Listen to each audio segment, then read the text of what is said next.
इस वीडियो में हम जॉर्ज पंचम की नाक के प्रश्नों पर डिस्कशन करेंगे। तो पहला प्रश्न है, सरकारी तंत्र में जॉर्ज पंचम की नाक लगाने को लेकर जो चिंता या बदहवासी दिखाई देती है वह इनकी किस मानसिकता को दर्शाता है? तो सबसे पहले तो उनकी गुलामी की मानसिकता को दर्शाता है, दिखावे की मानसिकता को दर्शाता है।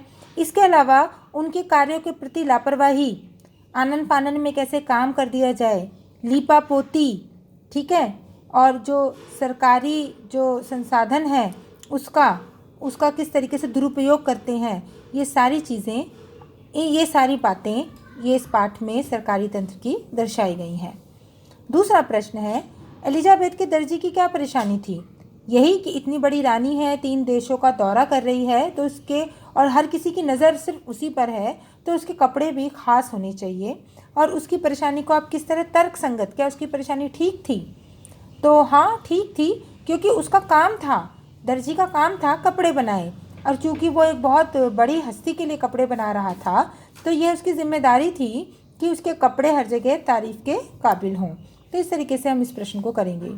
और अगला प्रश्न है, और देखते ही देखते नई दिल्ली के कायापलट होने लगा। जैसे कि मैंने आपको ये पहले भी बताया था कि जो दिल्ली थी उसमें जहाँ जहाँ से भी रानी का दौरा होना था वहाँ पर रंग रोगन किया जाने लगा, और पेड़ पौधे लगाए जाने लगे, सड़कें ठीक करी जाने लगी, इमारतें सजाई जाने लगी। इस तरीके से दिल्ली का कायापलट हो रहा था। तो ये प्रयत्न किए थे। जब आप इस पाठ को पढ़ेंगे तो उसमें ये सारे उत्तर आपको मिल जाएंगे। नेक्स्ट है कि पत्रकारिता में चर्चित हस्तियों के पहनावे, खान पान संबंधी आदतों पर बड़ा दौर चल पड़ा है। मतलब अखबारों में, पत्रिकाओं में हीरो हीरोइनों के या बड़े लोगों के खान पान पहनावे के ऊपर खबरें छपती हैं। तो क्या इस तरीके की पत्रकारिता आपके विचार में ये सही है?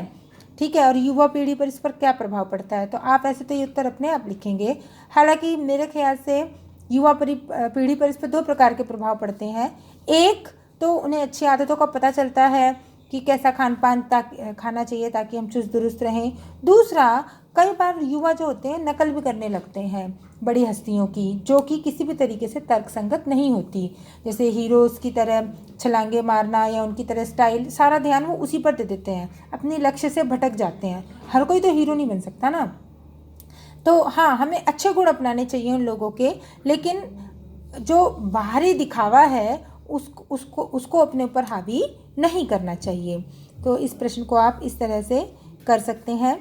अगला प्रश्न है, जॉर्ज पंचम की लाट की नाक को पुनः लगाने के लिए मूर्तिकार ने क्या क्या यत्न किए? इम्पॉर्टेंट क्वेश्चन है, ये पेपर में आता है।